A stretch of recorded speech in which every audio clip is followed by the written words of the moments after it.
કે કેવી રીતે કરું મારી માના વખાણ, એટલું તો મારા શબ્દોમાં જોર નથી. જો હું શબ્દોમાં લખવા બેસું ને તો શબ્દ ટૂંકા પડે, અને લાગણીઓથી વિચારવા બેસું ને તો આંખમાંથી સરિતા સરી પડે. અને આખી દુનિયા ફરીને મેં જોઈ લીધું કે મારી માં જેવું કોઈ નથી. એટલે તો હું કહું છું કે કેવી રીતે કરું મારી માના વખાણ, એટલું તો મારા શબ્દોમાં જોર નથી. માથી મોટું કોઈ નહીં, ભલે ને હોય જળધર કે જગદીશ, સૌ કોઈ નમાવે શીશ, અંબા આગળ આલિયા.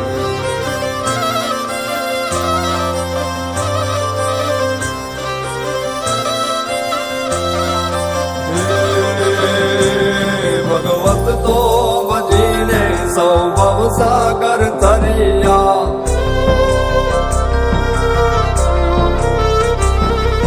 નામ રે જપીને પરમેશ્વર પણ મળ્યા. ભગવત તો ભજીને સૌ ભવસાગર તરિયા, નામ રે જપીને પરમેશ્વર પણ મળ્યા. હે તારે ખોલ ને ખેલવા હું મુક્તિ ન માગું, તારાથી કરે દૂર એવી ભક્તિ ન માગું. હે તારે ખોલ